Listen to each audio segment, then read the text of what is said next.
ಶಿವಮೊಗ್ಗ ದಾವಣಗೆರೆ ಕೊತ ತುಮಕೂರು ಬೆಳಗಾವಿ ಬಿಜೆಪಿಗೆ ಬಿಸಿ ತುಪ್ಪ 10 ಕ್ಷೇತ್ರಗಳಲ್ಲಿ ಬಿಜೆಪಿಗೆ ಒಳೆಯೇಟು ಒಂದಲ್ಲ ಎರಡಲ್ಲ ಕರ್ನಾಟಕದ ಒಟ್ಟು 10 ಲೋಕಸಭಾ ಕ್ಷೇತ್ರಗಳಲ್ಲಿ ಬಿಜೆಪಿಗೆ ಒಳಗೇಟು ಬೀಳೋ ಸಾಧ್ಯತೆ ಇದೆ. ಅಸಮಾಧಾನ ಬಂಡಾಯದ ಬೆಂಕಿಗೆ ಬಿಜೆಪಿ ಬೆಂದು ಹೋಗುತ್ತಾ ಅನ್ನೋ ಅನುಮಾನಗಳು ವ್ಯಕ್ತವಾಗ್ತವೆ. ಹಾಗಾದ್ರೆ ಯಾವುವು 10 ಲೋಕಸಭಾ ಕ್ಷೇತ್ರಗಳು ಅದನ್ನ ಡೀಟೇಲ್ ಆಗಿ ತೋರಿಸ್ತೀವಿ. ಆದ್ರೆ ಅದಕ್ಕಿಂತ ಮೊದಲು ನಮ್ಮ ಚಾನೆಲ್ ಅನ್ನು ಸಬ್ಸ್ಕ್ರೈಬ್ ಮಾಡ್ಕೊಳ್ಳಿ. ಹಾಗೇನೇ ಪಕ್ಕದಲ್ಲಿರೋ ಬೆಲ್ ಬಟನ್ ಅನ್ನು ಪ್ರೆಸ್ ಮಾಡಿ. ನಂಬರ್ 1 ಶಿವಮೊಗ್ಗ. ಹಾವೇರಿಯಲ್ಲಿ ತಮ್ಮ ಮಗನಿಗೆ ಟಿಕೆಟ್ ಕೈತಪ್ಪಿದ್ದಕ್ಕೆ ರುಚಿಗೆದ್ದಿರೋ ಮಾಜಿ ಸಚಿವ ಕೆಎಸ್ ಈಶ್ವರಪ್ಪ ಶಿವಮೊಗ್ಗದಲ್ಲಿ ಬಿಎಸ್ವೈ ಪುತ್ರ ಬಿವೈ ರಾಘವೇಂದ್ರ ಅವರಿಗೆ ಕಂಟಕವಾಗಿ ಮಾರ್ಪಟ್ಟಿದ್ದಾರೆ. ಶಿವಮೊಗ್ಗದಿಂದ ಸ್ವತಂತ್ರ ಅಭ್ಯರ್ಥಿಯಾಗಿ ಅಖಾಡಕ್ಕೆ ಇಳಿಯುತ್ತೇನೆ ಅಂತ ಹೇಳಿದ್ದಾರೆ. ಅಷ್ಟೇ ಅಲ್ಲ, ಬಿಜೆಪಿ ನಾಯಕರ ಯಾವ ಮನವೊಲಿಕೆಗೂ ಈಶ್ವರಪ್ಪ ಬಗ್ಗುತ್ತಿಲ್ಲ. ಇವತ್ತಿನ ಮೋದಿ ಸಮಾವೇಶಕ್ಕೂ ಹೋಗೋದಿಲ್ಲ ಅಂತೇಳಿ ಬಿಜೆಪಿಗೆ ಬಿಸಿ ತುಪ್ಪವಾಗಿ ಮಾರ್ಪಟ್ಟಿದ್ದಾರೆ. ನಂಬರ್ 2 ದಾವಣಗೆರೆ ಲೋಕಸಭಾ ಕ್ಷೇತ್ರದ ಬಿಜೆಪಿ ಅಭ್ಯರ್ಥಿ ಗಾಯತ್ರಿ ಸಿದ್ದೇಶ್ವರ್ ಅವರನ್ನ ಬದಲಾಯಿಸಬೇಕು ಅಂತ ಪಟ್ಟು ಹಿಡಿದಿರುವ ಮಾಜಿ ಸಚಿವ ಎಂಪಿ ರೇಣುಕಾಚಾರ್ಯ ಬಣ ಶಿವಮೊಗ್ಗದಲ್ಲಿ ಇವತ್ತು ನಡೆಯಲಿರುವ ಪ್ರಧಾನಿ ನರೇಂದ್ರ ಮೋದಿ ಅವರ ಬಿಜೆಪಿ ಪ್ರಚಾರ ಸಮಾವೇಶದಲ್ಲಿ ಪಾಲ್ಗೊಳ್ಳುತ್ತಿಲ್ಲ ಅಂತ ಸ್ಪಷ್ಟಪಡಿಸಿದೆ. ಜೊತೆಗೆ ಭಾನುವಾರ ಸಭೆ ನಡೆಸಿದ ಅತೃಪ್ತರ ಬಣ ಸಂಸದ ಜಿಎಂ ಸಿದ್ದೇಶ್ವರ್ ಅವರ ಕುಟುಂಬಕ್ಕೆ ಟಿಕೆಟ್ ಕೊಟ್ಟರೆ ಪಕ್ಷಕ್ಕೆ ಸೋಲಾಗಲಿದೆ. ಬೇರೆಯವರಿಗೆ ಟಿಕೆಟ್ ನೀಡಬೇಕು ಅಂತೇಳಿ ಮಾಜಿ ಸಚಿವ ಎಸ್ ಎ ರವೀಂದ್ರನಾಥ್ ಒತ್ತಾಯಿಸಿದ್ದಾರೆ. ನಂಬರ್ 3 ತುಮಕೂರು ಲೋಕಸಭಾ ಟಿಕೆಟ್ ಮೇಲೆ ಕಣ್ಣಿಟ್ಟಿದ್ದ ಮಾಜಿ ಸಚಿವ ಮಾಧುಸ್ವಾಮಿ ಟಿಕೆಟ್ ಕೈತಪ್ಪುತ್ತಿದ್ದಂತೆ ಬಹಿರಂಗವಾಗಿ ಅಸಮಾಧಾನವನ್ನು ಹೊರಹಾಕಿದ್ದಾರೆ. ತುಮಕೂರಿನಲ್ಲಿ ಸ್ಥಳೀಯರಿಗೆ ಟಿಕೆಟ್ ಕೊಡಬೇಕಿತ್ತು, ಆದ್ರೆ ವಿ ಸೋಮಣ್ಣ ಅವರ ಬಾಯಿಗೆ ಹೆದರಿ ಬಿಎಸ್ವೈ ಅವರಿಗೆ ಟಿಕೆಟ್ ಕೊಡಿಸಿದ್ದಾರೆ ಅಂತೇಳಿ ಗುಡುಗಿದ್ದಾರೆ. ಜೊತೆಗೆ ಬಹಿರಂಗವಾಗಿ ನಾನು ವಿ ಸೋಮಣ್ಣ ಅವರ ಪರ ಪ್ರಚಾರ ಮಾಡಲ್ಲ ಅಂತ ಹೇಳಿದ್ದಾರೆ.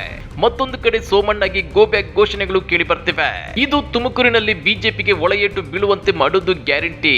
ಅಷ್ಟೇ ಅಲ್ಲ, ಕಾಂಗ್ರೆಸ್ನ ಮುದ್ದ ಹನುಮೇಗೌಡರಿಗೆ ವರದಾನವಾಗುವ ಸಾಧ್ಯತೆ ಇದೆ. ನಂಬರ್ 4 ಬೆಳಗಾವಿಯಲ್ಲಿ ಹೊರಗಿನ ಜಗದೀಶ್ ಶೆಟ್ಟರ್ ಅವರಿಗೆ ಬಿಜೆಪಿ ಟಿಕೆಟ್ ಫಿಕ್ಸ್ ಎನ್ನಲಾಗುತ್ತಿದೆ. ಆದ್ರೆ ಬೆಳಗಾವಿ ಸ್ಥಳೀಯ ಮುಖಂಡರು ಇದಕ್ಕೆ ಭಾರಿ ವಿರೋಧ ವ್ಯಕ್ತಪಡಿಸುತ್ತಿದ್ದಾರೆ. ಅದರಲ್ಲೂ ಮಾಜಿ ಸಚಿವ ರಮೇಶ್ ಜಾರಕಿಹೊಳಿ ಬಿಜೆಪಿ ಹೈಕಮಾಂಡ್ ತೀರ್ಮಾನಕ್ಕೆ ಆಕ್ರೋಶ ವ್ಯಕ್ತಪಡಿಸಿದ್ದಾರೆ. ಈ ನಿಟ್ಟಿನಲ್ಲಿ ರಾಜ್ಯಸಭಾ ಮಾಜಿ ಸದಸ್ಯ ಪ್ರಭಾಕರ್ ಕೋರೆ ಆಡಿದ ಮಾತು ಶೆಟ್ಟರ್ ಹೆಸರನ್ನ ಅಧಿಕೃತವಾಗಿ ಘೋಷಿಸುವ ಮುನ್ನವೇ ಪ್ರತಿರೋಧವನ್ನ ದಾಖಲಿಸುವಂತಿದೆ.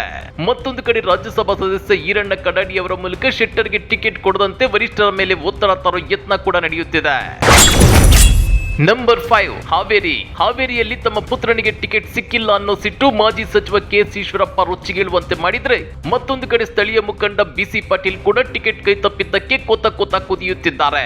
ಇತ್ತ ಬಯಸದೆ ಬಂದ ಭಾಗ್ಯ ಅಂತಿರೋ ಮಾಜಿ ಸಿಎಂ ಬಸವರಾಜ ಬೊಮ್ಮಾಯಿ ಅವರಿಗೆ ಸೋಲಿನ ಭೀತಿ ಶುರುವಾಗಿದೆ. ಇವರ ಪರಿಸ್ಥಿತಿ ಹೆಂಗಿದೆ ಅಂದ್ರೆ, ಇತ್ತೀಚೆಗೆ ತಮ್ಮ ಗೆಲುವಿಗೆ ಶ್ರಮಿಸುವಂತೆ ಬಿಸಿ ಪಾಟೀಲ್ ಅವರ ಕಾಲಿಗೆ ಬೀಳೋಕೆ ಮುಂದಾಗಿರೋದು ನಿಜಕ್ಕೂ ವಿಪರ್ಯಾಸ. ನಂಬರ್ 6 ಬಳ್ಳಾರಿ ಲೋಕಸಭಾ ಕ್ಷೇತ್ರದ ಟಿಕೆಟ್ ಕೈತಪ್ಪಿದ್ದಕ್ಕೆ ಮೊಳಕಾಲ್ಮೂರು ವಿಧಾನಸಭಾ ಕ್ಷೇತ್ರದ ಮಾಜಿ ಶಾಸಕ ಎಸ್ ತಿಪ್ಪೇಸ್ವಾಮಿ ಅಸಮಾಧಾನಗೊಂಡಿದ್ದು ಬಿಜೆಪಿ ಅಭ್ಯರ್ಥಿ ಬಿ ಶ್ರೀರಾಮುಲು ವಿರುದ್ಧ ತೊಡೆತಟ್ಟಿದ್ದಾರೆ. ಶ್ರೀರಾಮುಲು ವಿರುದ್ಧ ಪಕ್ಷೇತರ ಅಭ್ಯರ್ಥಿಯಾಗಿ ಸ್ಪರ್ಧೆ ಮಾಡೋದಾಗಿ ಮಾಜಿ ಶಾಸಕ ಎಸ್ ತಿಪ್ಪೇಸ್ವಾಮಿ ಘೋಷಣೆ ಮಾಡಿದ್ದಾರೆ. ಹೀಗಾಗಿ ಬಳ್ಳಾರಿಯಲ್ಲೂ ಬಿಜೆಪಿಯಲ್ಲಿನ ಈ ಬಂಡಾಯ ಕಾಂಗ್ರೆಸ್ಗೆ ವರದಾನವಾಗುವ ಸಾಧ್ಯತೆ ಇದೆ.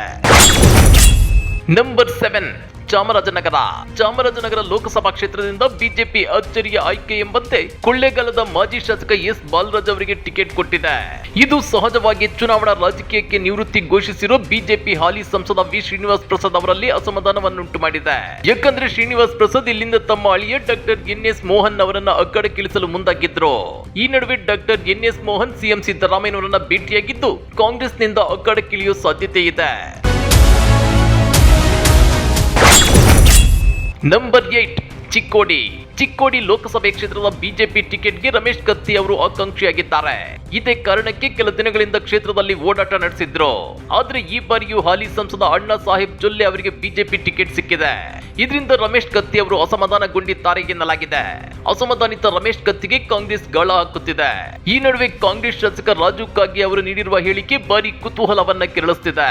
ರಮೇಶ್ ಕತ್ತಿ ಅವರನ್ನ ಪಕ್ಷಕ್ಕೆ ಆಹ್ವಾನಿಸುವ ಕುರಿತು ಸಚಿವ ಸತೀಶ್ ಜಾರಕಿಹೊಳಿ, ಪ್ರಕಾಶ್ ಹುಕ್ಕೇರಿ ಹಾಗೂ ಶಾಸಕ ಲಕ್ಷ್ಮಣ್ ಸವದಿ ನೇತೃತ್ವದಲ್ಲಿ ಸಭೆ ಮಾಡುತ್ತಿದ್ದೇವೆ ಅಂತೇಳಿ ರಾಜು ಕಾಗೆ ಹೇಳಿದ್ದಾರೆ.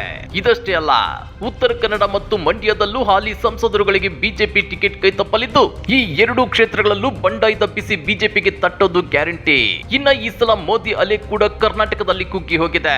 ನಿರಂತರ ಬೆಲೆ ಏರಿಕೆ, ರೈತ ವಿರೋಧಿ ನೀತಿಗಳು, ಸಾಲು ಸಾಲು ಸುಳ್ಳು ಭರವಸೆಗಳು, ನೆರೆ ಬರ ಪರಿಹಾರ ನೀಡದೆ ತೆರಿಗೆ ಹಂಚಿಕೆಯಲ್ಲೂ ಕರ್ನಾಟಕವನ್ನ ಕಡೆಗಣಿಸಿರೋ ಮೋದಿ ಮಾತುಗಳಿಂದ ಕರ್ನಾಟಕದ ಜನ ಬೇಸತ್ತು ಹೋಗಿದ್ದಾರೆ ಅನ್ನೋ ಮಾತುಗಳು ಕೇಳಿ ಬರ್ತವೆ. ಹೀಗಾಗಿ ಕರ್ನಾಟಕದ ಲೋಕಸಭಾ ಚುನಾವಣೆಯಲ್ಲಿ ಬಿಜೆಪಿಗೆ ಭಾರಿ ಹಿನ್ನಡೆಯಾಗುವ ಸಾಧ್ಯತೆ ಇದೆ. ಈ ಬಗ್ಗೆ ನೀವೇನಂತೀರಾ? ಕಮೆಂಟ್ ಮಾಡಿ, ವಿಡಿಯೋ ಲೈಕ್ ಮಾಡಿ, ಶೇರ್ ಮಾಡಿ. ಇಂಥ ಮತ್ತಷ್ಟು ರೋಚಕ ರಾಜಕೀಯ ಸುದ್ದಿಗಳನ್ನ ಮಿಸ್ ಮಾಡದೆ ನೋಡ್ಬೇಕು ಅಂದ್ರೆ ನಮ್ಮ ಯೂಟ್ಯೂಬ್ ಚಾನಲ್ ಅನ್ನ ಸಬ್ಸ್ಕ್ರೈಬ್ ಮಾಡ್ಕೊಳ್ಳಿ.